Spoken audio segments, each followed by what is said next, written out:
சங்கியான சகோதரர்களே, பெரியார்களே, இப்பேற்பட்ட வாழ்க்கையில நிலைமைகள் வரும் பொழுது தனக்கு ஆறுதல் சொல்லி நன்மாராயங்கள் சொல்லி தன்னை அமைதிப்படுத்திக் கொண்டிருந்த வாப்பா அன்பு நபி ஸல்லல்லாஹு அலைஹி வஸல்லம் சக்கராத்துல இருக்கிறாங்க. அந்த நபியை சந்திக்கிறதுக்கு ஓடி வராங்க.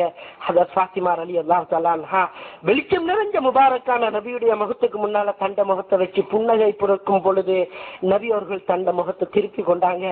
அழுதழுது கேட்கிறாங்க, வாப்பா மதீனால இருந்து எங்கேயாவது பயணம் செய்ய ஆரம்பிச்சா நீங்க எந்த முகத்தை பார்க்காம போக மாட்டீங்க.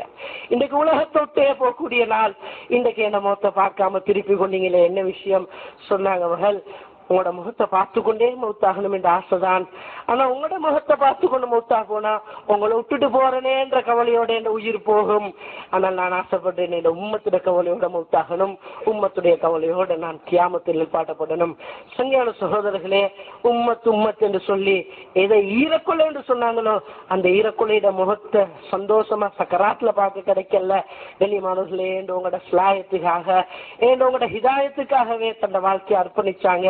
கண்ணியமானவர்களே, நபி அவர்களுடைய உயிர் பிரிஞ்சிட்டு இப்ப மனைவிமார்கள் எல்லாம் ஜனாசாவை சுத்தி அழுகுறாங்க.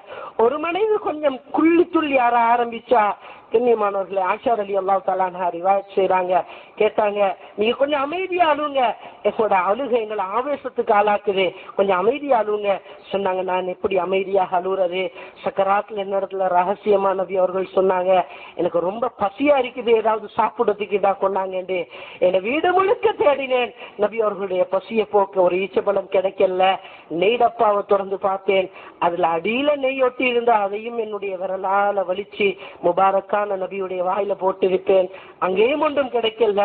ஓடி வந்து பார்த்தேன், நபி அவர்களுடைய உயிர் பிரிஞ்சிட்டு நபி சக்கராத்திலே பட்டினியோட மௌத்தாக இருக்கிறாங்க. இது எனக்கு மட்டும்தான் தெரியும், அதனால தான் இப்படி ஆளுறேன்னு சொன்னாங்க.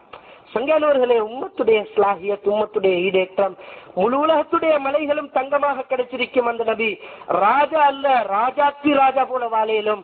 ஆனால் உம்மத்துடைய ஏழைகள், என்னோட நபி பணக்காரர், அவருடைய தீனை நாங்க எப்படி எடுக்கிறது என்று சொல்லி துஷ்பிரயோகம் பண்ணுவாங்க, துச்சமா மதிச்சிருவாங்கன்றதுனால ஏழைகளோட வாழ்ந்து ஏழைகளோட மறைச்சு கியாமத்துல ஏழைகளோட நான் எழுப்பாட்டப்படணும் என்று ஆசைப்பட்டாங்க. சங்கியான சகோதரர்களே, அந்த ஏழ்மையை வெறுக்கக்கூடியவங்க நாங்க உம்மத்தே. பணக்காரர்களை பார்த்து ஆசைப்பட்டு கொண்டிருக்கிறோம். நபியோட வாழ்க்கை எப்படி இருந்துச்சு?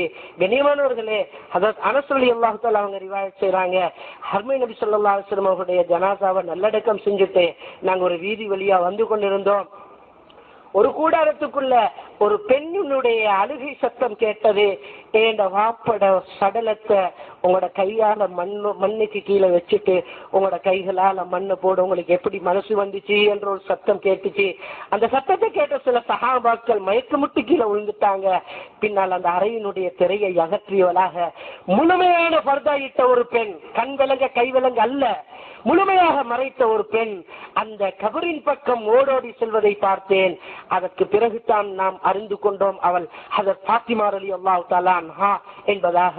கண்ணியமானவர்களே, நபியோடைய மக்பராவுக்கு முன்னால முழம் காலிட்டு மண்டியிட்டு அமர்ந்து கொண்டு ஹதரத் ஃபாத்திமா ரலியல்லாஹு தஆலா அன்ஹா அந்த மண்ணை அப்பதான் அடக்கம் செஞ்சிருக்கிறாங்க. அந்த மண் எடுத்து தன்னுடைய சொக்கையில அணைச்சு கொண்டு சொக்கையில வச்சு தேய்ச்சு கொண்டு வானத்தை பார்த்து அழுதழுது சில கவிதைகள் படிச்சாங்க. சொன்னாங்க, அல்லாஹ், உலகத்தில் என்னுடைய வாழ்க்கையில கஷ்டங்களை தவிர நான் எதையுமே அனுபவிச்சது கிடையாது. என்னுடைய வாழ்க்கையில சோதனைகள் கொட்டப்பட்டன. என் வாழ்க்கையில நீ கொட்டின சோதனையோ சூரியன்ல கொட்டியிருந்தா அந்த சூரியனும் வெளிச்சம் தந்திருக்காது, கருத்து வைத்திருக்கோம். அவ்வளவு சோதனைகள் என் வாழ்க்கையில கொட்டிச்சு. அந்த எல்லா சோதனைக்கு முன்னால என் வாப்பாவுடைய ஆறுதல் இருக்கே, அதை என்ன அமைதிப்படுத்திச்சு. அந்த வாப்பாவை இன்றைக்கு நீ மௌத்தாக்கிட்டியே, இதை போல என் வாழ்க்கையில சோதனை கிடையாது. இதுக்கு பின்னால நீ எவ்வளவு பெரிய சோதனை தந்தாலும் நான் தாங்கிக் கொள்வேன்னு சொன்னாங்க. சங்கியானவர்களே, இந்த சம்பவம் நடந்து 4 மாதம் அல்லது ஒரு சில ரிவாயத்தில் 6 மாதம் என்று சொல்லப்பட்டிருக்கிறது. கண்ணியமானவர்களே, 6 மாதத்துக்கு பின்னால ஹதரத் ஃபாத்திமா ரலியல்லாஹு தஆலா அன்ஹா அவர்கள் ஒரு நாள் நோன்பு பிடிச்சிருந்தாங்க, சுன்னத்தான ஒரு நோன்பு. அன்றைய தினம் நோன்பு பிடிச்சிட்டு லொஹருக்கு முன்னால கைலுல்லா தூக்கம், சுன்னத்தாக்கப்பட்ட அந்த தூக்கம் தூங்கி இருந்தாங்க. தூக்கத்திலிருந்து விழித்தெழுந்த ஹஜ்ரத் ஃபாத்திமா ரலியல்லாஹு தஆலா அன்ஹா சிரிச்சவர்களாக எழும்பி உட்கார்ந்தாங்க.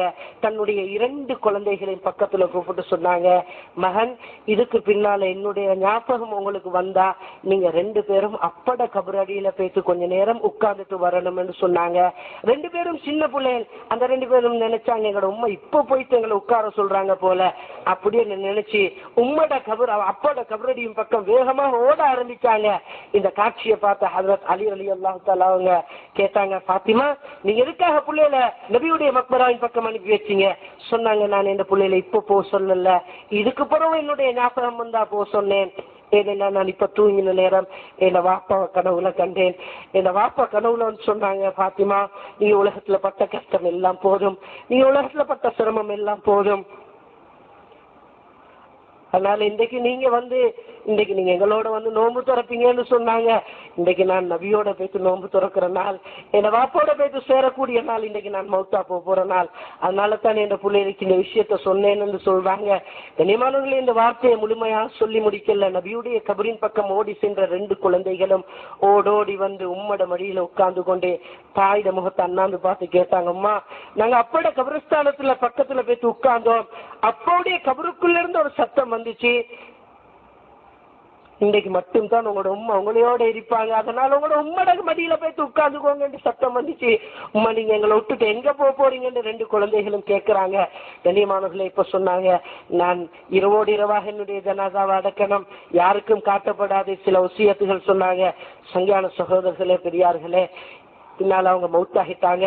அந்த சீதையுடைய ஜனாசாவை வீட்டுக்குள்ள வச்சுட்டு 2 குழந்தைகளையும் வீட்டுக்கு வெளியில நிப்பாட்டி போட்டு அலி ரலியல்லாஹு தஆலா அவர்கள் தன்னுடைய மனைவியுடைய ஜனாசாவை குளிப்பாட்டுறாங்க, கஃன் செஞ்சாங்க, நறுமணம் கமல வாசனைகள் பூசி வச்சாங்க.